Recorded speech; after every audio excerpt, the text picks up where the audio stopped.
E aí, pessoal, algum de vocês já tinha imaginado o Fluminense na grande final do Campeonato Mundial de Clubes? Eu confesso que ainda tá parecendo um sonho. Se alguém me acordar, eu vou pedir para me deixar eu dormir mais um pouquinho, hein? Esse é o Giro Flu, seu giro diário de notícias do Fluminense. Tudo bem, pessoal? Imagino que todos estão na expectativa desse grande jogo, dessa grande final que se aproxima agora sexta-feira. E o Fluminense, né, passou pelo Al Ahly, o grande campeão africano, e agora está com adversário definido.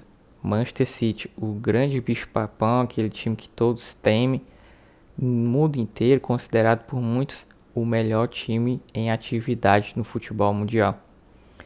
E falar um pouco desse momento, dessa trajetória, que é simplesmente digna de filme. E também falar um pouco, vocês que são também torcedores do Fluminense e até outras pessoas que também torcem para outros times, falar um pouco. O Fluminense tem chance? É algo que é factível, algo que é possível para o Fluminense? Comentem aí. Bem, o Fluminense jogou, né, nessa segunda-feira contra o Al Ahly do Egito, um time que é muito bom mesmo. Ele tem assim as peças chaves naquele time deles e eles prezam muito pela coletividade e o futebol vertical. Eles buscam sempre manter, né, aquele foco, manter a concentração coletiva, né, na ideia de jogo para roubar uma bola e construir o ataque da forma mais rápida e letal possível. Não é aquele time que joga por uma bola, é verdade, porque geralmente quando você tem um time, né, quando você tem um time que ele é menos qualificado, coletivamente falando, e até individualmente também, eles buscam jogar de uma forma mais recuada, trazendo todas as linhas, né, de defesa praticamente ali à frente da grande área, mas não dá para dizer que é o caso do Al Ahly. O que aconteceu ali, por exemplo, na estreia do Al Ittihad, né, que é o time que enfrentou o Auckland City. Aqui, sim, é um time que, no caso o Auckland City, que ele se colocava como um time totalmente inferior, né? Ele reconhecia sua condição e estava tentando achar uma bola perdida para quem sabe achar o gol e segurar o resultado até o final, ou então tentar levar a partida para os pênaltis. Mas a gente sabe que esse tipo de estratégia é um tanto quanto arriscada e difícil, né? Ainda mais no futebol moderno, de muita troca de passes, controle de bola. Em algum momento o sistema defensivo pode falhar e aí esse time toma o gol e pronto, ele está perdido. Foi o que aconteceu com o Atlanticismo. Mas no caso do Al Ahly, o Al Ahly não, ele tem um sistema que ele é coordenado, ele busca tirar o fôlego do time adversário no sentido de marcar pressão, né? Tirando o espaço do time adversário, forçando o adversário ao erro. É diferente de uma estratégia que o time recua completamente. Nesse jogo mesmo contra o Fluminense, eles geralmente iam marcar a saída de bola já lá com o Fábio, Felipe Melo, que é a saída do Fluminense, Nino, e por algumas vezes gerando erros de passe do Fluminense. E o começo do jogo foi essa tônica. O Fluminense com muita dificuldade de sair ao jogo, até tentava manter a posse de bola, mas a posse de bola também que ficava com pouco tempo, era um tanto quanto volátil, porque o Fluminense tinha a bola, mas em pouco tempo perdia. E o Al Ahly, quando tinha essa bola, ele partia em vertical, geralmente nas costas do lateral, do Samuel Xavier e do Marcelo, e gerando muito problema para o Fluminense. A lateral mesmo, no lado do Samuel Xavier, eu senti que ele estava um pouco ainda fora de ritmo de jogo, né? A gente sabe que ele estava vindo de contusão e praticamente não jogou. Na verdade, ele não jogou desde a contusão até agora. Viu jogar agora contra o Al Ahly. E eu senti ele um pouco fora de tempo de jogo. Mas ele, depois, com o decorrer da partida, ele conseguiu se encontrar. E o Fluminense também cresceu como um todo, coletivamente falando. Mas, assim, o Fluminense teve extrema dificuldade no primeiro tempo. E o Fluminense poderia ter tomado um gol ainda no primeiro tempo. É bem verdade que o Fluminense também criou chances claras de gols no primeiro tempo. Com jogadas ensaiadas, no caso o Arias, né, acertando 2 bolas na trave. Mas era um Fluminense sem consistência. Diferentemente de outras partidas que o Fluminense tenta buscar a posse de bola, tenta construir jogadas, tenta manter o equilíbrio da partida por meio da posse de bola, até para dar uma esfriada no adversário. E isso não estava acontecendo. Acredito que o técnico deles também sabia como era que o Fluminense se portava em campo e buscou minar as potências do Fluminense, que eu vejo que o Fluminense, as principais armas dele, além do Ganso, por exemplo, que o Ganso ele é a parte cerebral do time, ele que coordena, ele tem aquela troca de passes, né, que quase sempre, quase todo o ataque do Fluminense a bola vai passar 1 ou 2 vezes por ele, porque ele é aquele cara que vai dar uma definição para a jogada, seja para dar um passe lateral ou então lançar um companheiro em posição de fazer um cruzamento final, um passe final para gol. E tirando o Ganso, eu acredito que as duas principais ferramentas do Fluminense são as válvulas de escape, que é o Keno e o Arias.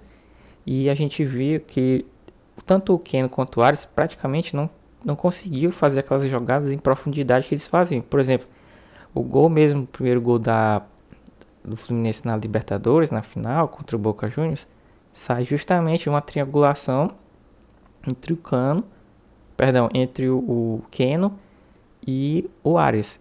Eles jogam ali no mesmo lado de campo, que é uma característica, né, do futebol do Diniz, ele trazer essa superioridade numérica para um dos lados do campo, para criar meio que um desbalanço, né, na defesa adversária, criando um desequilíbrio numérico para tentar achar buracos, né, na defesa adversária.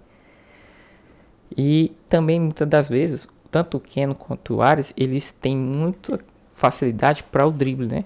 De buscar uma jogada em linha de fundo, para tentar tabelar com quem está entrando na área. E eles mesmo, por meio da velocidade e da capacidade técnica de driblar, procurar abrir uma brecha na defesa adversária. E tanto o Keno quanto o Arias não estavam conseguindo fazer esse tipo de jogada. E, sinceramente, quando isso não acontece, o Fluminense tem muitas dificuldades de criação na partida. O próprio Cano também é obrigado a sair da área para tentar fazer um pivô, para tentar puxar a marcação para quem está entrando também. O Marcelo ele vem mais para dentro não da área, mas para a parte central do campo, para tentar também ajudar o Ganso nessa parte do passe, da triangulação também, às vezes aparecendo como elemento surpresa ali na entrada da grande área para tentar uma finalização, como foi o caso daquele gol que ele fez na final do Carioca, né, contra o Flamengo. E é basicamente isso.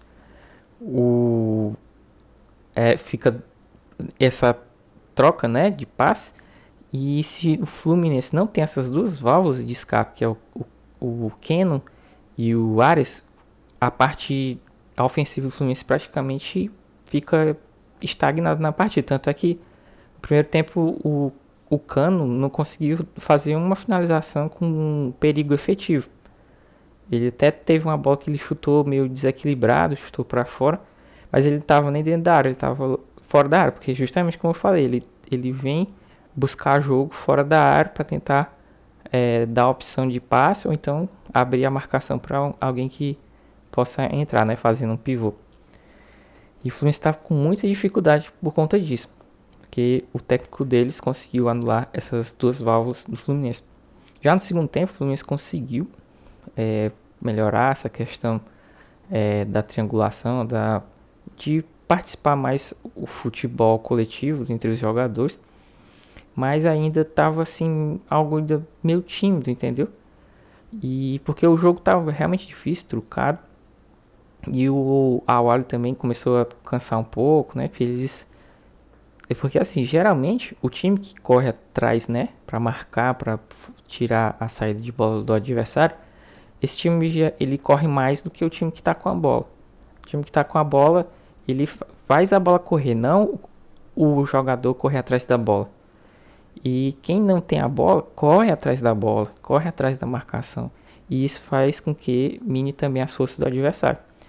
Também que é bem verdade que o Fluminense gosta quando o adversário tenta tirar esses espaços do Fluminense, porque se, por exemplo, o Fluminense consegue fazer uma triangulação ali na saída da bola, ainda na defesa, ele consegue tirar 3, 4 jogadores que poderiam estar lá no setor defensivo, compondo as duas linhas de 4, por exemplo, entendeu?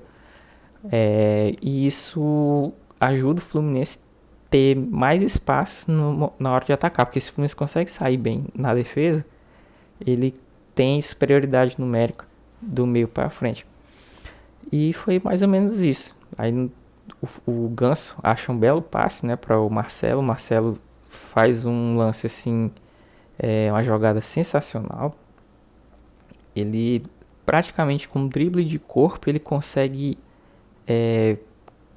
dar uma caneta, né, no adversário, que é a camisa 10 deles lá, que é um bom jogador também, só que ele é um bom jogador, mas ele não tem um poder de finalização muito bom, ainda bem. Mas ele tem um bom drible, tem uma boa velocidade, tem uma boa visão de jogo. E o Fluminense conseguiu, por meio dessa jogada, cavar um pênalti num momento dificílimo da partida. E aí o Felipe Melo, né, com toda a experiência dele, eu até acho que ele lembrou daquele lance na final do Mundial contra o Chelsea, né, que o Chelsea tinha sofrido pênalti, né, e aí o Azpilicueta pega a bola, ele fica com a bola o tempo todo ali, segurando a bola, e fica aquela pressão do juiz, o goleiro do Palmeiras também pressionando o Azpilicueta. E o Azpilicueta era o capitão do Chelsea na época também. E aí fica todo aquele burburinho lá, foi pênalti, foi, não foi, chama o VAR. E até que o Havertz chega, né, do nada, pega a bola do Azpilicueta, bate e faz o gol do título. Foi mais ou menos isso, né? Nessa época o Felipe Melo era jogador do Palmeiras. Não sei se ele recordou disso, né? Eu sei que ele pegou também a bola, ficou ali segurando a bola. Quem torce pro Fluminense com certeza já deveria saber que ele não iria bater o pênalti, né? Na hora eu fiquei assim um pouco apreensivo. Não é bater esse pênalti porque ele não é nem de longe o batedor oficial do Fluminense. É bem verdade que quando tem cobranças de pênalti, geralmente ele bate. Até pela responsabilidade, liderança no elenco, né? Mas ele não é o batedor oficial. Os batedores oficiais a gente sabe que é o Ganso e o Arias. O Cano em algum momento também até foi também, mas só que depois ficou sendo eles dois. E aí ele ficou segurando a bola até que o Arias foi, pegou a bola e bateu muito bem. E a gente lembra também que o jogador, né, que quisesse fazer aquele gol de pênalti teria mesmo que bater muito bem, porque aquele goleiro, ele inclusive foi um dos responsáveis pela eliminação do Palmeiras no ano que o Palmeiras foi ao Mundial e não conseguiu ir à final, porque ele realmente é um goleiro muito bom que pega pênaltis. E aquele gol deu um alívio, né? Uma cobrança muito bem feita, a bola chega a bater na bochecha da rede do lado de dentro, a bola indefensável, mas se for ver, o goleiro pulou muito bem também. Ele esperou até o último momento e conseguiu impulsão, e se o Arias tivesse batido um pouco mais ao centro, com certeza ele tinha defendido, né? E esse gol serviu para dar tranquilidade. O Fluminense conseguiu cadenciar mais a partida, conseguiu controlar as ações do Al-Ahly, e o técnico deles foi obrigado a fazer uma mexida no time para tentar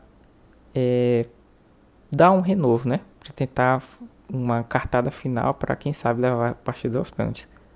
E aí o Diniz também mexeu, né? Colocou o nosso talismã, que é o John Kennedy. E o Fluminense passou a ter mais equilíbrio na partida e até criar mais chances do que estava criando, aproveitando os espaços que eram gerados por conta do Awali, que estava se lançando ao ataque. E nesse meio tempo, o Fluminense gerou pelo menos 2 ou 3 grandes oportunidades. O Cano, inclusive, quase fez um gol. O goleiro fez uma grande defesa. O goleiro deles é muito bom. O Cano saiu cara a cara. Tentou bater por cobertura. Ele conseguiu se recuperar o goleiro e defendeu. E teve uma outra oportunidade que ele chutou na entrada da grande área. E também o goleiro conseguiu fazer uma grande defesa. Mas aí depois o John Kennedy, né? Mais uma vez decidindo pro Fluminense. Ele que inclusive havia falado, né? Comentado que iria decidir o jogo mais uma vez. O jogo estava 1-0, é verdade, mas ele chegou para dar números finais à partida. Ele pega a bola, né? Na entrada da área também. E depois de uma troca de passes, né? Com o Martinelli. O Martinelli jogou muita bola nesse jogo, nessa partida. O Martinelli cresceu muito, né? Ali depois da época de instabilidade, ele estava meio que se encontrando nesse esquema do início, porque para mim o Martinelli sempre foi um dos melhores jogadores do Fluminense, inclusive antes até do André explodir. Só que ele teve um momento de baixo, né? Nessa transição do Diniz. Aí depois surgiu o Alexander, né? O Alexander estava roubando a cena. E aí ele ficou meio que em segundo plano. E aí quando ele volta, ele sempre tendo partidas irregulares, mas agora parece que ele se encontrou. E ele aqui é um jogador que tem um bom passe, tem um bom chute, e agora ele está se mostrando um excelente volante. E ele conseguiu, né, trocar passes ali no meio campo, trombou com o zagueiro e conseguiu lançar o John Kennedy, que tem uma finalização perfeita para o segundo gol. E o que falar, né, do John Kennedy? John Kennedy, que é um cara estrelado. A gente sabe que ele teve um momento turbulento, né, no Fluminense. Chegou a ser emprestado para a Ferroviária. Acredito até que para que ele pudesse repensar a carreira, para que ele pudesse se encontrar como o grande jogador de potencial valioso que ele tem. Que inclusive desde a época da base ele vinha sempre tendo esse destaque. E chega a ser até injusto, né? O John Kennedy sendo esse grande jogador, ele não conseguindo ter essa posição garantida, né, de titularidade. Mas como é que vai botar ele de titular se a gente também não tem como tirar o Cano pela a capacidade absurda que ele tem de finalizar, de fazer gols? É complicado, né? E foi isso, né? O Fluminense ganhou, tirou esse peso, né? Porque a gente sabe que nos últimos anos não tem sido uma garantia tão grande o time sul-americano chegar à final desse campeonato. Porque o futebol tem se nivelado em todos os continentes e o time sul-americano não tem mais tido essa facilidade que antes tinha, né? E o Al-Ahly, como eu falei, é um maior campeão, né, africano. E ele também tem uma torcida gigantesca, cerca de 80 milhões de torcedores espalhados pelo mundo. É muita gente. E é um grande time. Mostrou realmente muita capacidade, né? E juntamente ao seu técnico, o elenco como um todo. E foi uma grande partida. Agora, falando sobre Manchester City, né? Manchester City também está na final. Eu vou fazer um vídeo um pouco mais elaborado sobre esse confronto. Mas o que a gente tem agora pela frente é um sonho. Quando eu falo sonho, não é no sentido que a gente não possa alcançar esse sonho, mas é no sentido de que a gente está vivendo esse sonho. Desde o momento que a gente ganhou a Libertadores, que chegou a esse Mundial, tudo tem sido um sonho. Passar pela semifinal, ainda para muitos, é uma obrigação. Porém, como eu falei, até mesmo por conta do que já aconteceu nos últimos anos com o futebol sul-americano, de às vezes sendo eliminado nessa fase, eliminado não, que eu digo, não passando pela semifinal para a final, não tem sido algo mais que se a gente possa julgar como uma obrigação, porque o futebol tem sido cada vez mais competitivo. Mas o Fluminense conseguiu, chegou à final, e isso traz um grande alívio para a torcida tricolor. E também dá uma pilhazinha nos rivais que torceram contra o Fluminense. Mas sobre a final, o Fluminense tem que saber que ele já fez tudo que poderia fazer nesse ano. Ah, então você não quer que o Fluminense ganhe a final? Quero sim, mas eu vejo isso como um bônus. Imagine o seu chefe, né, que chega para você desempenha o seu papel, no seu trabalho de forma magnífica, e aí o seu chefe ele propõe a seguinte situação. Ele faz a seguinte proposta. Ele disse: olha, gostei muito do seu trabalho, você foi um profissional de excelência e eu quero te presentear. Mas eu não quero te presentear simplesmente por presentear. Eu quero que vou te dar aqui mais uma missão, a missão bônus. E se você cumprir essa missão, eu vou dobrar a sua premiação que você já tinha garantido. É mais ou menos isso. O Fluminense cumpriu a sua missão, foi ganhar a Libertadores, fazer uma boa exibição na semifinal e agora está na final. O Fluminense vai fazer de tudo para ganhar esse título, tudo. É improvável? Pode até ser, mas não é impossível. O Fluminense tem um bom time, tem boas peças. Eu acredito que desses últimos times que foram ao Mundial, acho que talvez tem o time do Flamengo, né? Que de 2019, que era um bom time também. Mas, sem dúvida, o time do Fluminense é um dos melhores que chegou à final desses times sul-americanos que eu recorde. E qual seria o caminho para o Fluminense ser campeão? É um pouco complicado de falar, mas sem dúvida o Fluminense tem as principais peças para conseguir esse título. Se a gente for ver os campeões, né, sul-americanos que teve, que conseguiram conquistar o Mundial diante de um time europeu, eles tinham um grande goleiro, tinham promessas no time que estavam já mostrando seu talento para a Europa, e tinha um bom time coletivo, tinha a coletividade em dias.